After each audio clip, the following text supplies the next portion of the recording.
Now, let's dive into today's story. Chapter 1. The Mask Falls. Vincent Morrison had always been a man who observed more than he spoke. In the sterile conference room of Hartwell and Associates, he sat across from his wife Diana and her lawyer, his weathered hands folded calmly on the mahogany table. 23 years of marriage were about to be dissolved into legal documents and asset divisions. Diana couldn't stop glancing at her phone. Vincent noticed, he always noticed, the subtle flush in her cheeks when a text arrived, the way she bit her lower lip while typing responses. For the past 8 months, since he'd discovered her affair with Troy Hoffman, Vincent had become a student of his wife's deceptions. The house on Maple Street will go to Mrs. Morrison, Diana's attorney was saying, along with 50% of all marital assets, as per California law. Vincent's lawyer, a sharp woman named Carol Brennan, nodded. My client agrees to all terms. Diana looked surprised. Throughout their marriage, Vincent had fought her on every major purchase, every vacation, every expenditure. His sudden compliance should have been a red flag, but Diana was too intoxicated by her anticipated freedom to question it. What Diana didn't know was that Vincent Morrison was far more than the mid-level insurance adjuster she'd married. 25 years ago, fresh out of Stanford Business School, he'd started a consulting firm called Meridian Strategic Solutions. The company specialized in corporate restructuring and hostile takeovers, operating so discreetly that even Diana had no idea it existed. While she thought he earned $65,000 a year investigating insurance claims, Vincent's real income was closer to $2.3 million annually. The house, the cars, the modest bank accounts Diana was splitting, they were breadcrumbs compared to Vincent's actual wealth. Hidden in a labyrinth of shell companies and offshore accounts was an empire built on his ability to dismantle businesses and destroy careers with surgical precision. As the lawyers finalized paperwork, Vincent studied his wife's face. Diana Morrison had once been Diana Fletcher, a small-town girl from Nebraska who'd moved to Los Angeles with dreams of acting. She'd waitressed at an upscale restaurant in Beverly Hills when Vincent met her, serving him coffee while he reviewed acquisition targets. Her beauty was undeniable, auburn hair that caught the light, green eyes that sparkled with ambition, and a smile that could disarm the most skeptical businessman. But beauty fades, and underneath, Diana had revealed herself to be selfish, materialistic, and ultimately unfaithful. The worst part wasn't even the affair itself, it was that she'd chosen Troy Hoffman, Vincent's former business partner. Troy Hoffman had been Vincent's roommate at Stanford, his best man at the wedding, and godfather to their daughter Emma. When Vincent had started Meridian, Troy was supposed to be his co-founder. Instead, Troy had stolen Vincent's initial business plan, started his own competing firm, and poached 3 of Vincent's early clients. That betrayal had cost Vincent nearly $1 million and forced him to rebuild from scratch. Now, 15 years later, Troy was sleeping with Vincent's wife, believing he'd finally gotten the better of his old friend. Neither Troy nor Diana realized they were about to become test subjects in Vincent's most sophisticated psychological warfare campaign. The divorce will be finalized in 60 days, Carol announced, closing her briefcase. Congratulations on keeping this civil, everyone. As they stood to leave, Diana's phone buzzed again. This time she didn't hide her smile. Special plans tonight? Vincent asked casually. Diana's cheeks flushed. Just drinks with some girlfriends. Vincent nodded. He knew she was meeting Troy at the Ritz-Carlton downtown. He knew because he'd been monitoring their communications for months, building a comprehensive file on their relationship. Every text message, every phone call, every hotel reservation was documented in a database that would make the NSA jealous. Have fun, Vincent said, meaning it. After tonight, Diana would never have fun again. Chapter 2. The Architect of Ruin. 3 weeks later, Vincent sat in his real office, a corner suite on the 42nd floor of a downtown skyscraper with panoramic views of the Pacific.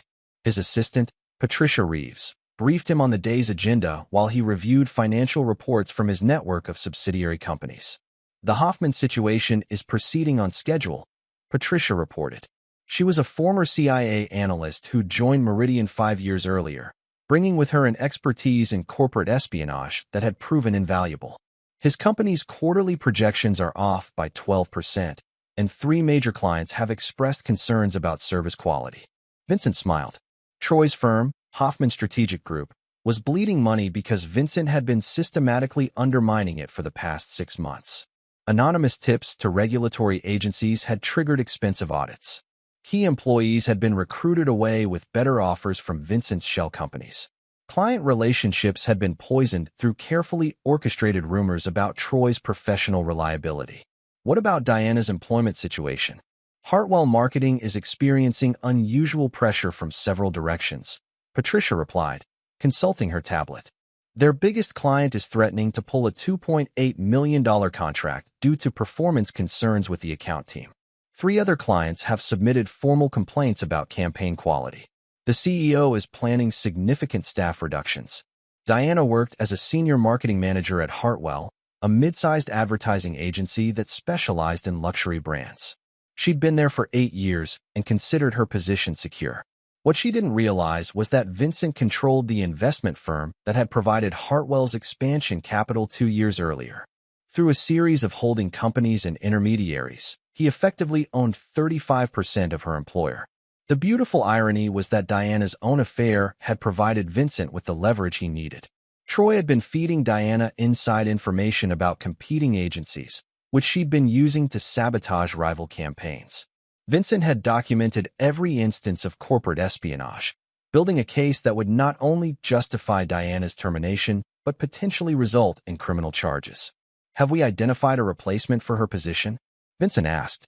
Patricia smiled, a rare expression for the typically stoic former intelligence officer. Your daughter Emma has accepted the offer. She'll start Monday. Emma Morrison was 25 years old and brilliant. She'd graduated magna cum laude from Northwestern with degrees in marketing and psychology, then spent 3 years working for a top-tier agency in Chicago. She was also completely loyal to her father, having discovered her mother's affair months before Vincent confronted Diana about it. Emma had been the one to suggest the most psychologically devastating element of Vincent's revenge, replacing Diana with her own daughter. The symbolism would be unmistakable. Diana had thrown away her family for a shallow affair, and now her family would literally take her place. Excellent work, Vincent said. Begin Phase 3. Phase 3 was the cruelest part of the plan. For the next month, Vincent would systematically strip away every element of the life Diana thought she was entitled to. Her job, her social circle, her financial security, her relationship with Troy, all of it would crumble simultaneously, leaving her with nothing but the bitter realization that her husband had orchestrated every second of her downfall. Vincent opened his desk drawer and retrieved a single dollar bill, the same one Diana would hand him at the divorce party in 4 weeks. He'd been carrying it for years, a reminder from his early days building Meridian when every dollar mattered. Soon, it would become the symbol of Diana's complete destruction. His phone rang, interrupting his planning. The caller ID showed Emma's number. Hi, sweetheart, Vincent answered. Dad, are you sure about this? Emma's voice carried a note of concern. I know Mom hurt you, but destroying her entire life seems. Seems what? Emma paused. Ruthless. Your mother destroyed our family for meaningless sex with a man who betrayed me long before he betrayed our marriage, Vincent replied coldly. Ruthless is exactly what this situation calls for. Are you having second thoughts about helping me? No, Emma said quickly. Mom made her choice. I just wanted to make sure you'd made yours. I made my choice the day I found out about the affair, Vincent said. Everything since then has been preparation. Diana and Troy want to play games with people's lives? I'm going to teach them what happens when you play games with Vincent Morrison. After hanging up, Vincent returned to his financial reports. Tomorrow, he would visit his lawyer to finalize the trust fund he was establishing for Emma, a $50 million inheritance that would ensure his daughter never wanted for anything. Diana, meanwhile, would spend the rest of her life wondering how she'd managed to lose everything so completely. The only regret Vincent felt was that he hadn't started destroying his enemies sooner. Chapter 3. The Party. The divorce party was Diana's idea, though she'd probably claim later that her friends had insisted on it. Vincent arrived at the Beverly Hills restaurant exactly at 7, wearing a simple gray suit that made him look like the unremarkable insurance adjuster Diana believed she was leaving behind. The party was in full swing when he walked into the private dining room. Diana had invited 30 people, mostly her co-workers from Hartwell Marketing, some neighbors, and a few couples they'd socialized with during their marriage. Troy Hoffman stood beside Diana at the head of the table, his arm possessively around her waist, grinning like he'd won the lottery. "Look who decided to show up," Diana announced loudly, raising her champagne glass. The room fell silent as all eyes turned to Vincent. "Everyone, my soon-to-be ex-husband." A few people laughed nervously. Most seemed uncomfortable with the obvious cruelty of the situation. Vincent simply smiled and took a seat at the far end of the table. "We should thank Vincent for being such a good sport about all this," Diana continued, clearly already drunk. "Not every man would be so gracious about his wife trading up." Troy's grin widened. At 48, he was still handsome in a silver fox way, with expensive clothes and a Rolex that caught the light when he moved. He'd built his consulting firm into a respectable mid-market player, though nowhere near the level of success Diana imagined. She saw the designer suits and luxury car and assumed Troy was wealthy, not realizing that he was leveraged to his eyeballs and constantly struggling to maintain his lifestyle. "To new beginnings," Diana toasted, and the room reluctantly raised their glasses. Vincent sipped his water and waited. He'd timed everything perfectly. In approximately 10 minutes, Robert Caldwell, the CEO of Hartwell Marketing, would receive a phone call that would change the trajectory of everyone in this room. Patricia Reeves was already in position outside the restaurant, coordinating with a team of investigators who'd spent weeks documenting Diana's corporate espionage activities. The evidence was overwhelming: stolen client lists, sabotage campaigns, confidential information shared with competitors. Any one of these violations would justify immediate termination. Together, they painted a picture of systematic corporate betrayal that would likely result in criminal charges. "Vincent, you're awfully quiet," said Jennifer Walsh, one of Diana's co-workers. "Are you okay with all this?" "I'm fine," Vincent replied calmly. "Diana deserves to celebrate getting what she wants." Diana's eyes narrowed slightly. She'd expected him to be bitter, angry, defeated. His composure unsettled her. "What I want," Diana said loudly, "is to finally be with a real man. Someone who knows how to treat a woman right. Someone who isn't content to spend his whole life investigating fender benders for insurance companies." The insult hit its mark. Several people winced at Diana's cruelty. But Vincent just nodded thoughtfully. "You're absolutely right," he said. "You deserve exactly what you're going to get." Something in his tone made Diana pause. For just a moment, she looked uncertain. Then Troy stepped forward, pulling an envelope from his jacket. "Actually, we have a little going-away present for old Vince here." He handed the envelope to Diana, who opened it with theatrical flair. Inside was a $1 bill. "Enjoy being broke," Diana shouted, holding up the bill for everyone to see. The room went dead silent. Even her most supportive friends looked horrified by the naked cruelty of the gesture. Vincent stood up slowly and walked to Diana. Without a word, he took the dollar bill from her hand, folded it carefully, and placed it in his jacket pocket. Then he pulled out his phone and made a call. "Patricia? It's time." He ended the call and smiled at Diana. "Thank you for the reminder." "Reminder of what?" Diana asked, but her voice had lost some of its confidence. "That some people never learn to count past one." Before Diana could respond, Robert Caldwell burst through the dining room doors. The CEO of Hartwell Marketing looked frazzled, his usually perfect silver hair disheveled, and his face flushed with anger. "Diana Morrison," he barked. "What the hell are you doing here?" Diana turned pale. "Robert? What are you?" "You're fired," Caldwell interrupted. "Effective immediately. Security is already clearing out your office. Your replacement has arrived and will be taking over your accounts first thing Monday morning." "My replacement?" Diana stammered. "What are you talking about? You can't just—" "Your replacement has arrived," Caldwell repeated, stepping aside. Through the doorway walked Emma Morrison, wearing a sharp black business suit and carrying a leather briefcase. She looked exactly like her mother had 20 years ago, but with an intelligence and composure that Diana had never possessed. Diana's face went ghost white. "Emma? What are you doing here?" Emma smiled, her father's smile, cold and calculating. "I'm your replacement, Mom. Starting Monday, I'll be taking over all your client accounts at Hartwell."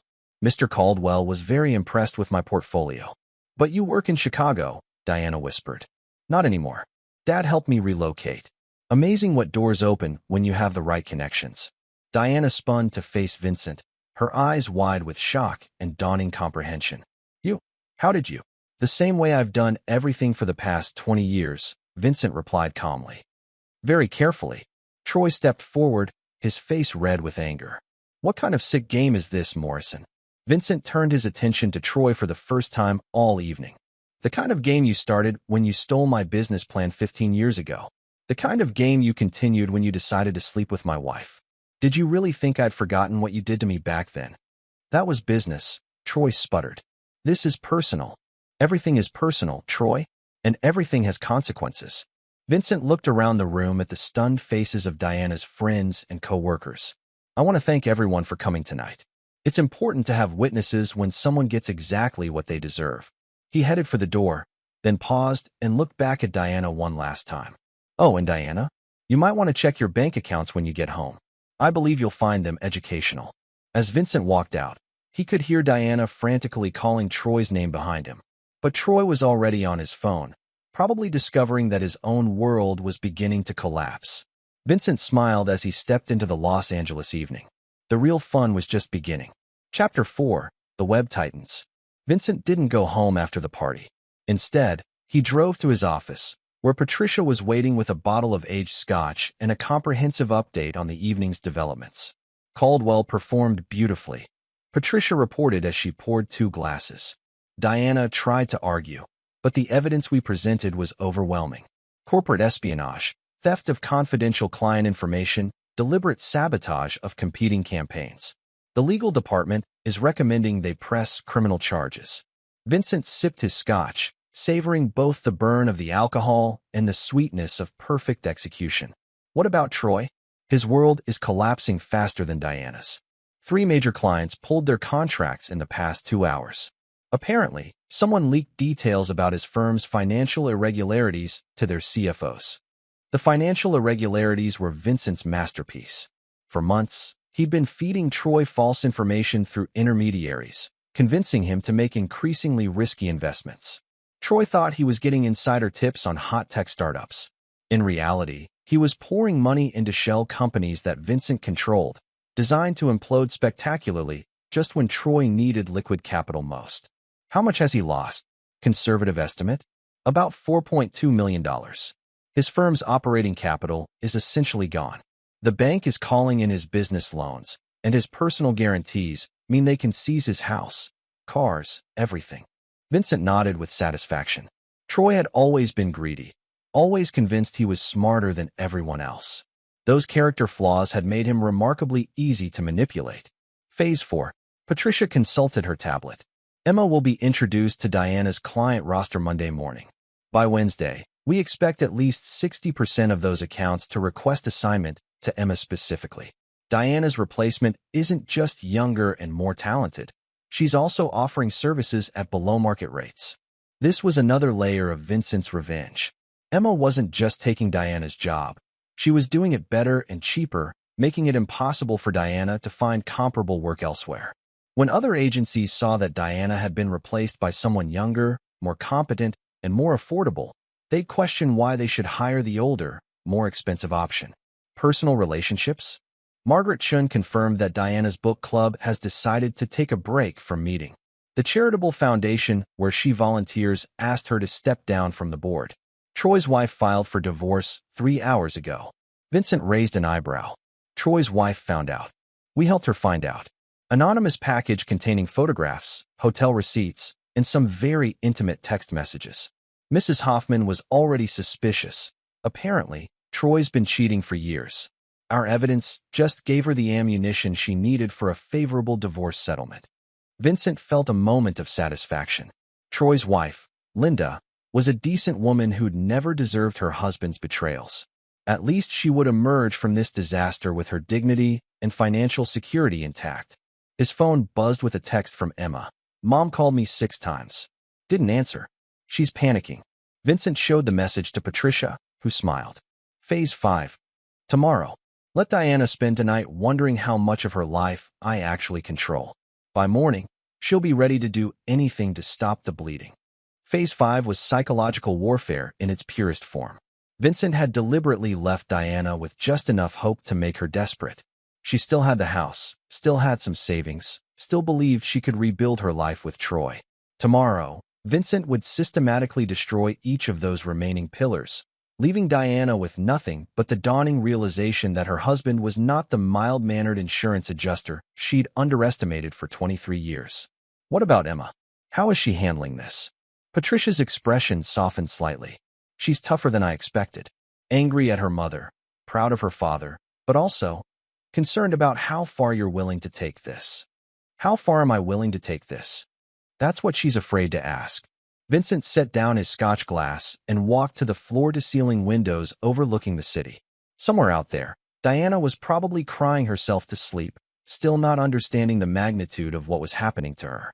Troy was likely pacing his office, frantically calling clients and creditors, trying to hold together a business that was already dead. I built an empire while Diana thought I was investigating car accidents, Vincent said quietly.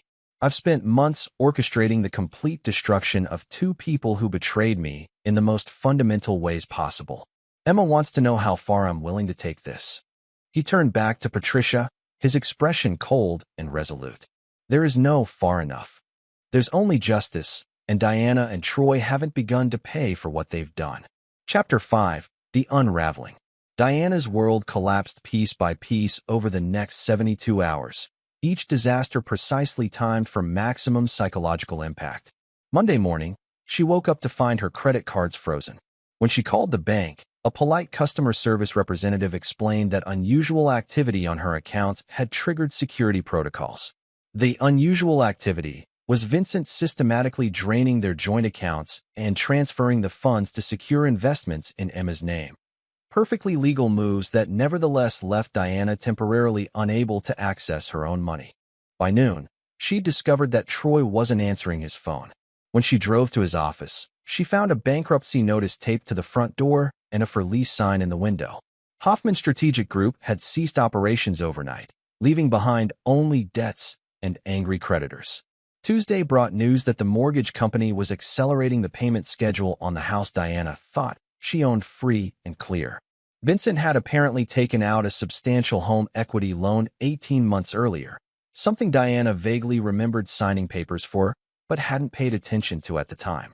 The loan was now in default, and foreclosure proceedings would begin within 30 days.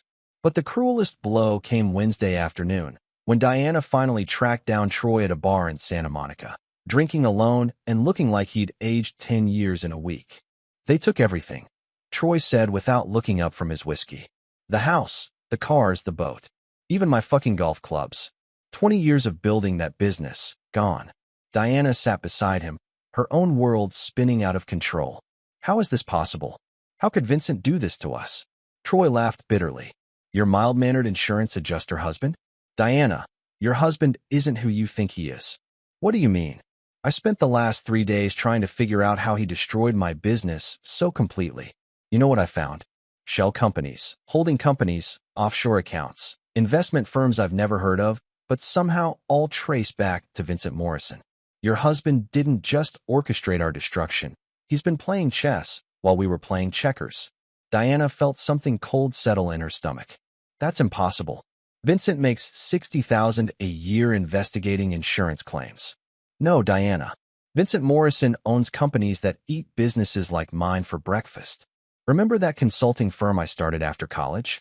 The one that made me successful enough to steal you away from your boring husband. Diana nodded weakly. I stole the business plan from Vincent. I thought I was so fucking clever, taking his ideas and making them my own. But now I'm realizing he let me steal them. He's been watching me for 15 years, waiting for the right moment to destroy me completely. The revelation hit Diana like a physical blow. If Troy was right, then Vincent had been planning this revenge for years before she'd even met her lover. Her affair hadn't triggered his vengeance. It had simply provided him with the perfect opportunity to execute it. So what do we do? Diana whispered. Troy drained his whiskey and signaled for another. We? There is no we, Diana. My wife divorced me, took half of what little I have left. My business is dead. My reputation is destroyed. I can't even afford this apartment much longer. But what about us? What about our relationship? Troy looked at her with something approaching pity. Our relationship was built on the fantasy that you were leaving a loser for a winner. Turns out, you were leaving a winner for a loser. How long do you think that's going to sustain us? Diana realized with growing horror that Troy was right. She'd been attracted to his success, his confidence, his apparent wealth. Without those things, he was just a broken middle-aged man drowning his sorrows in cheap whiskey. You're giving up? I'm being realistic. Vincent Morrison played us both perfectly. The smart move now is to minimize additional damage. Diana's phone buzzed. A text from an unknown number. Enjoying your new life? V. She showed Troy the message.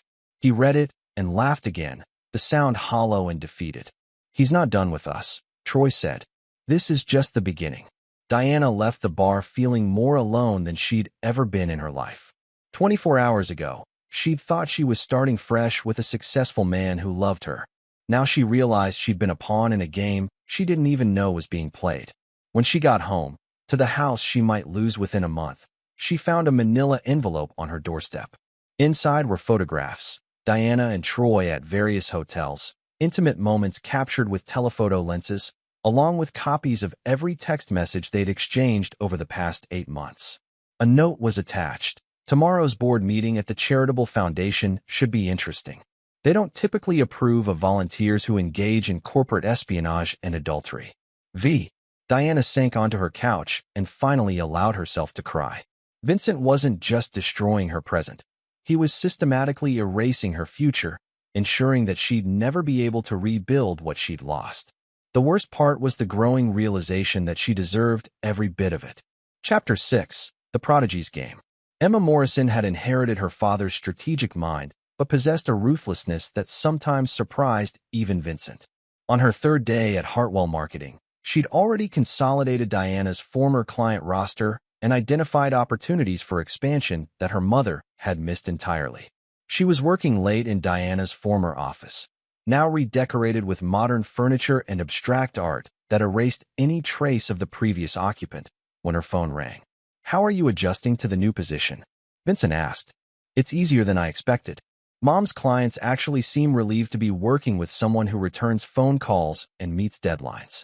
She wasn't performing well? Emma hesitated. Dad, she was coasting. Probably for years. Using her relationships to maintain accounts, but not actually doing the work to grow them. I've already identified 3 campaigns that should have generated twice the revenue they did. Vincent felt a familiar mix of pride and disappointment. Pride in Emma's competence, disappointment in Diana's mediocrity. 23 years of marriage, and he'd never realized how thoroughly his wife had checked out of her professional responsibilities. "Any problems with the transition?" "Actually, yes. I need to talk to you about something." Vincent heard something in Emma's voice that concerned him. "What is it?" "I had lunch with Mom yesterday." Vincent's blood went cold. "Emma, we discussed this." "You cannot. Let me finish. She asked me to meet her, and I thought it might be useful to see how she's handling everything." "Dad, she's falling apart. Completely." "Good. Is it good?" "Because she spent an hour crying in a restaurant, begging me to help her understand what you're doing to her. She knows about your real business now. She knows you've been planning this for years." Vincent was quiet for a moment. "What did you tell her?" "The truth. That she destroyed our family for a man who betrayed you years before I was even born. That she chose her own pleasure over her daughter's welfare. That actions have consequences. And she asked me if I thought you were going to kill her." Vincent stopped breathing. "She asked you what?" "She's terrified, Dad. Not just of losing her money or her job or her house. She's genuinely afraid that you're going to have her physically harmed. The way you've systematically destroyed every aspect of her life. She thinks murder might be the logical next step." Vincent set down his phone and walked to his office window. He'd been so focused on the mechanics of revenge that he hadn't considered how it might appear to the target. To Diana, who'd never suspected the extent of his capabilities, his methodical destruction of her life might indeed seem like the prelude to physical violence. "Dad, are you there?" "I'm here. What did you tell her?" "That you weren't a killer. But honestly, I'm not entirely sure that's true anymore." Vincent felt something twist in his chest. His daughter, his brilliant, loyal daughter, was beginning to fear him. The realization was more painful than anything Diana or Troy had done. "Emma, I want you to listen to me very carefully. I have never considered physical violence against your mother or Troy. My revenge is financial and social, not physical. Do you understand? I want to believe that. It's not about belief. It's about fact. I'm destroying their lives, not ending them." There's a significant difference. Emma was quiet for a long moment. Mom also asked me something else. What? She wanted to know if there was anything she could do to make this stop. If there was any way to earn your forgiveness. Vincent almost laughed. After everything Diana had done, she still believed forgiveness was possible, that there was some magical combination of words or actions that could undo her betrayal. What did you tell her? That some things can't be forgiven. That some mistakes don't have solutions. You told her the truth. I told her what I thought you'd want me to say. But Dad, is that really how you feel? Is there nothing she could do? Vincent considered the question seriously. In the past 8 months, since discovering Diana's affair, he'd occasionally wondered if he might be overreacting. If a man who truly loved his wife would find a way to forgive and rebuild rather than destroy and abandon. But then he'd remember coming home early from a business trip and finding Troy's car in his driveway.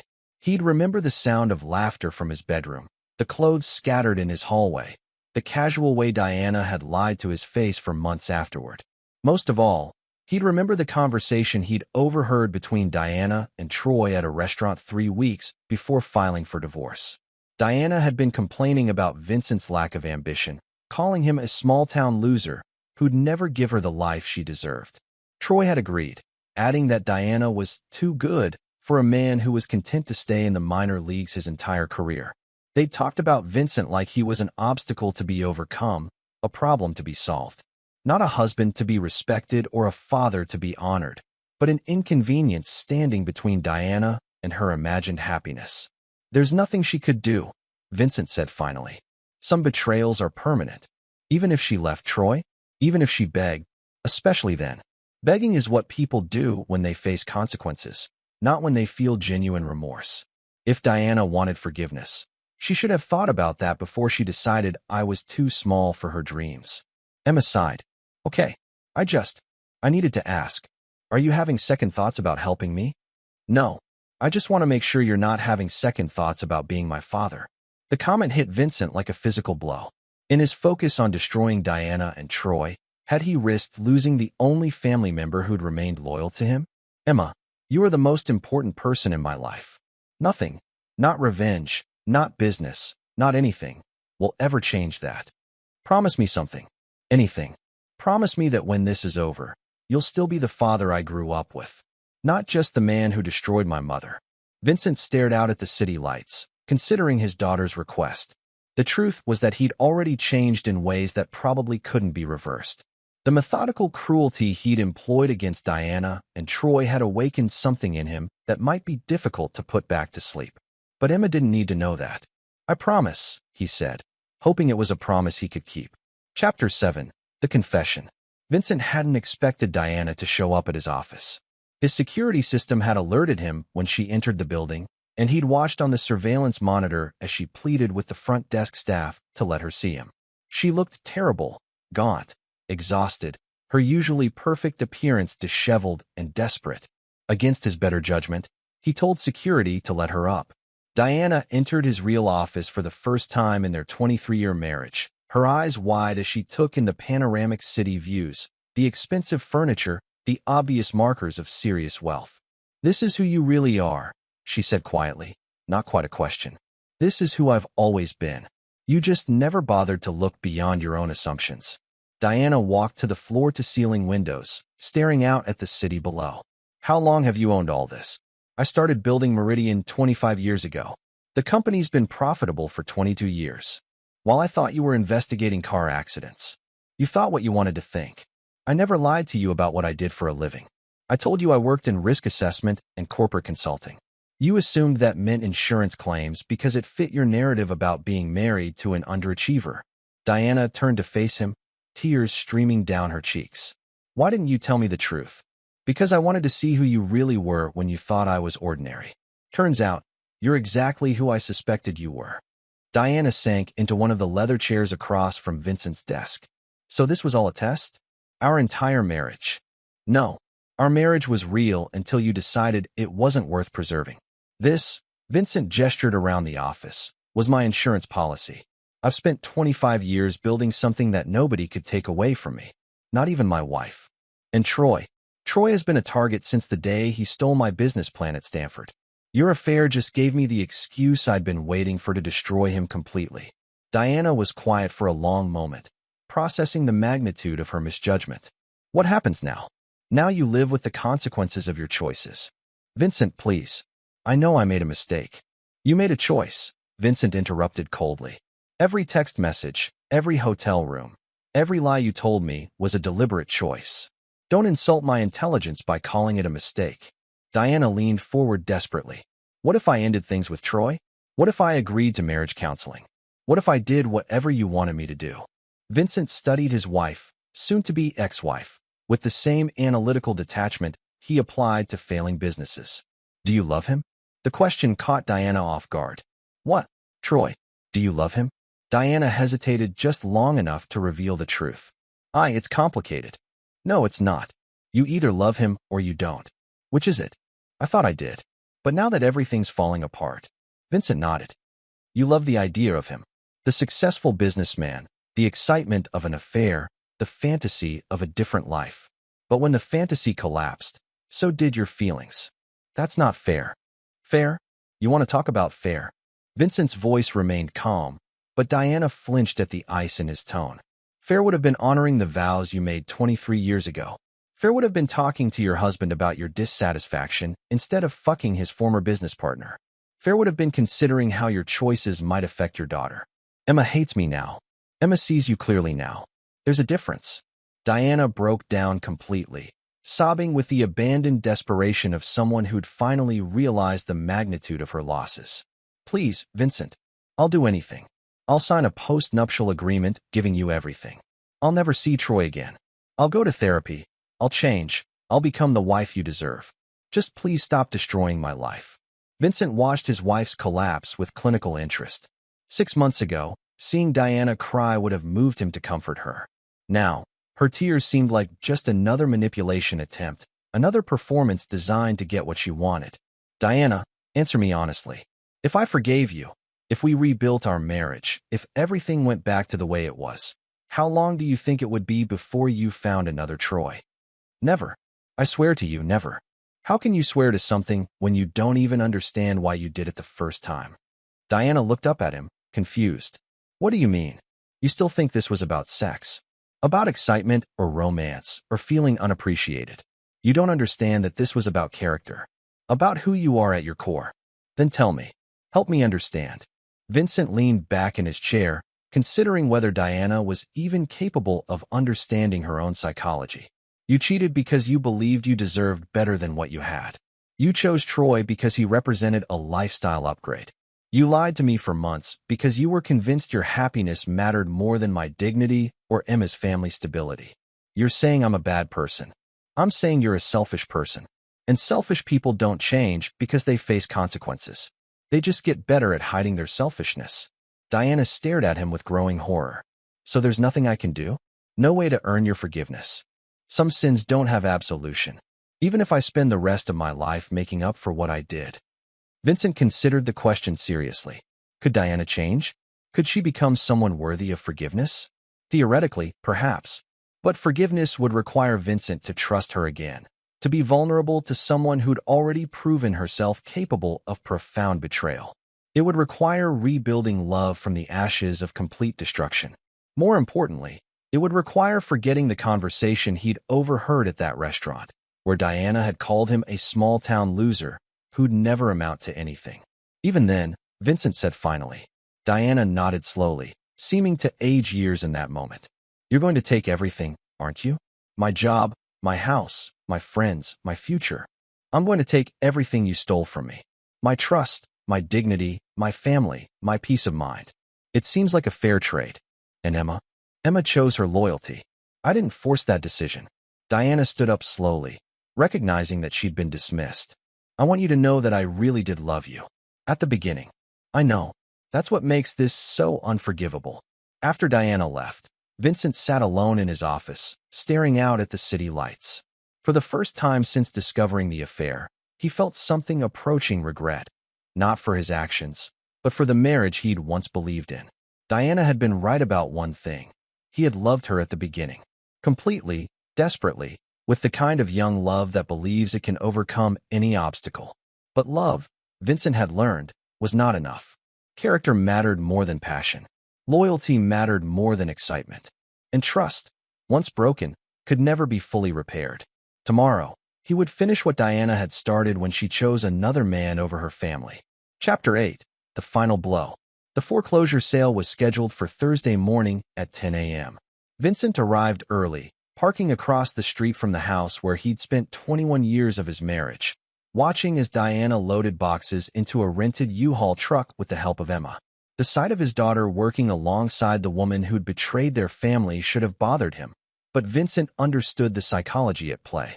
Emma was saying goodbye to her childhood home, not helping her mother. There was a difference. His phone buzzed with a text from Patricia. Hoffman filed for bankruptcy protection. Court rejected the petition. Too many irregularities in his financial disclosures. Vincent smiled. The irregularities were transactions Troy had made under Vincent's guidance, investments that looked legitimate on paper but violated numerous bankruptcy laws. Troy's attempt to escape his debts would now result in criminal charges for bankruptcy fraud. A black sedan pulled up behind Vincent's car. Robert Caldwell stepped out, looking nervous and slightly confused. "Mr. Morrison? You said you had something to show me." "The auction," Vincent replied, gesturing toward the house. "I wanted you to witness Diana's final humiliation." Caldwell shifted uncomfortably. "Sir, I have to ask, was it really necessary to destroy her so completely? I mean, the corporate espionage was serious, but this seems excessive." "Well, yes." Vincent studied Caldwell for a moment. The CEO was a decent man, competent but not brilliant, with a conscience that occasionally complicated business decisions. Vincent respected that quality even when it annoyed him. "Robert, let me ask you something. If your wife betrayed you with your business partner, would you be satisfied with just firing her?" Caldwell considered the question. I might want to hurt them, yes. But this goes beyond justice. This is complete destruction. This is proportional response. Diana didn't just cheat on me. She attacked everything I value. My family, my dignity, my ability to trust the person closest to me. In return, I've attacked everything she values. Her career, her financial security, her social standing, her future. But she's still a human being. So was I, before she decided my feelings didn't matter. Before Caldwell could respond, the auctioneer's voice cut through the morning air. "Ladies and gentlemen, we'll begin with the property at 1247 Maple Street. This is a forced sale due to mortgage default. Bidding starts at $750,000. Vincent watched Diana's face as strangers bid on her home. She stood beside the U-Haul truck, Emma's hand on her shoulder, tears streaming down her cheeks as 20 years of memories were reduced to a commodity. The bidding was spirited. The house was in an excellent neighborhood, well-maintained despite the circumstances. Vincent had bought it when Diana was pregnant with Emma, imagining it would be their forever home. Going once at $850,000. Going twice, sold to bidder number 12. Vincent smiled as a young couple celebrated their successful bid. They looked happy, excited about their new beginning. At least the house would shelter another family's dreams. "Sir," Caldwell looked confused. "Aren't you going to bid?" "Why would I bid on my own house?" "Your own?" Vincent pulled a folder from his briefcase and handed it to Caldwell. Inside were incorporation documents for Morrison Family Holdings, LLC, a shell company that had purchased the defaulted mortgage from the original lender 3 weeks earlier. "Bidder number 12 was acting on my behalf," Vincent explained. "I now own Diana's house, which I'll be selling to recover the outstanding mortgage debt. Any proceeds will go into Emma's trust fund." Caldwell stared at the documents. You forced your own wife into foreclosure, then bought her house from yourself." "I forced my ex-wife to face the consequences of her poor financial decisions. The fact that I also profited from those consequences is just good business." Across the street, Diana had realized what happened. She was staring directly at Vincent, her face pale with shock and something approaching terror. Vincent rolled down his window and waved. His phone rang. Emma's number. "Dad, what did you just do?" "I bought your childhood home. It'll be in your name by next week." "That's not what I mean. Mom is having some kind of breakdown. She keeps saying you're going to take everything." Vincent looked across the street. Diana was sitting on the curb now, Emma kneeling beside her, trying to offer comfort that Diana seemed unable to accept. "I'm going to take everything." "What does that mean?" "It means I'm not finished." Emma was quiet for a moment. Dad, she's already lost her job, her house, her boyfriend, her savings. What's left? Her freedom. Vincent ended the call and started his car. Phase 6 was about to begin, and it would be the most devastating yet. By tomorrow, Diana would understand that financial ruin had been just the appetizer. The main course was criminal prosecution for corporate espionage, fraud, and conspiracy. And Vincent had evidence that would send her to prison for 5 to 10 years. Chapter 9, The Last Dollar. 6 months later, Vincent sat in a federal courthouse watching Diana's sentencing hearing. She stood before the judge in an orange jumpsuit, her hands shackled, looking nothing like the confident woman who'd once handed him a dollar bill and told him to enjoy being broke. Mrs. Morrison, Judge Sarah Williams said, reviewing the sentencing documents, "You've been convicted of corporate espionage, conspiracy to commit fraud, and theft of trade secrets. The prosecution has recommended a sentence of 7 years in federal prison." Diana's court-appointed attorney, she could no longer afford private counsel, stood to address the court. "Your Honor, my client is a first-time offender who acted under the influence of her co-conspirator, Mr. Troy Hoffman. She's expressed genuine remorse for her actions and asks for the court's mercy." Vincent almost laughed. Even now, Diana was trying to shift responsibility to Troy, who was sitting in a federal penitentiary serving his own 12-year sentence for bankruptcy fraud and conspiracy charges. The judge looked at Diana directly. "Mrs. Morrison, you have the opportunity to address the court before sentencing. Is there anything you'd like to say?" Diana turned slightly, her eyes finding Vincent in the gallery. He sat in the front row, wearing an expensive suit and a calm expression, watching her fall just as dispassionately as he'd watched her rise. "I want to say that I'm sorry," Diana began, her voice barely audible. "I made terrible choices that hurt people I loved. I betrayed my husband's trust, damaged my daughter's respect for me, and violated the ethics of my profession." She paused, seeming to gather strength. "But I also want the court to know that I believe my punishment has been disproportionate to my crimes. My husband is a wealthy and powerful man who used his resources to orchestrate not just my professional destruction, but my complete personal ruin. I'm not asking for sympathy, but I am asking for justice that considers the full context of these charges." Judge Williams nodded thoughtfully. "Mrs. Morrison, while the court acknowledges that your personal circumstances may have influenced the investigation that led to these charges, that doesn't diminish the severity of your crimes. Corporate espionage undermines the integrity of our business community and cannot be tolerated." She looked down at her sentencing notes.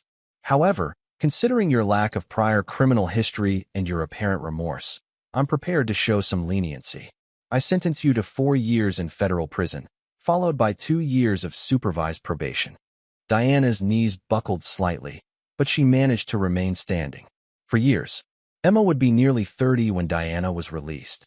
Her daughter's entire adult life would be shaped by her mother's absence. As the bailiff led Diana away, she looked back at Vincent one final time. He pulled the same dollar bill from his pocket, the one she'd given him at the divorce party, and held it up for her to see. Then he carefully tore it in half. Outside the courthouse, Emma was waiting beside Vincent's car. At 26, she'd grown into a formidable businesswoman in her own right, running 3 successful marketing campaigns and earning recognition as one of the industry's rising stars. For years, she said without preamble, "Less than she deserves. More than she can handle." Vincent studied his daughter's face, looking for signs of the doubt or guilt that had plagued her earlier in his campaign against Diana. Instead, he saw only a cold calculation that reminded him of himself. "Are you having second thoughts? About Mom?" "No. She made her choices.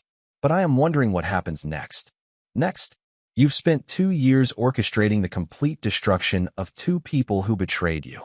You've proven that crossing Vincent Morrison has consequences that most people can't imagine. So what do you do now?"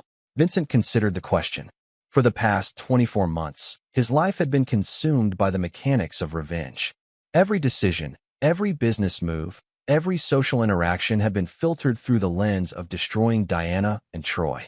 Now that the campaign was complete, he felt oddly empty.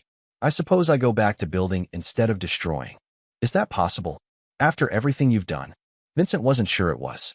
The methodical cruelty he'd employed against Diana had changed him in ways that might be permanent. He'd discovered a capacity for psychological warfare that even he hadn't known he possessed. We'll find out. Emma nodded. For what it's worth, I don't think you went too far. Mom didn't just cheat on you. She tried to replace you. She thought she could trade up from her boring husband to a successful businessman, not realizing she was actually trading down from a successful businessman to a fraud. And Troy stole from you twice. Once in college, once with Mom. Some people only learn through complete destruction. Vincent felt a surge of pride at his daughter's ruthless pragmatism. Emma understood something that Diana never had, that actions have consequences, and those consequences don't disappear because someone feels sorry afterward. As they drove away from the courthouse, Vincent's phone buzzed with a text from Patricia. Morrison Industries stock hit an all-time high. Forbes wants to interview you about the company's expansion strategy. Vincent showed Emma the message. Interested in being interviewed as my chief operating officer? Emma smiled, the first genuine smile Vincent had seen from her in months. I thought you'd never ask. Looking back at the courthouse one final time, Vincent felt a satisfaction that had nothing to do with revenge and everything to do with justice. Diana and Troy had believed they could betray him without consequences, treat him like an obstacle to be overcome rather than a man to be respected. They'd learned differently, and Vincent Morrison, the man they'd fatally underestimated, had taught them that some lessons are permanent. The last dollar had been torn in half, just like his marriage. But unlike Diana, Vincent had built something better from the pieces. Some victories, he reflected, are worth the wait.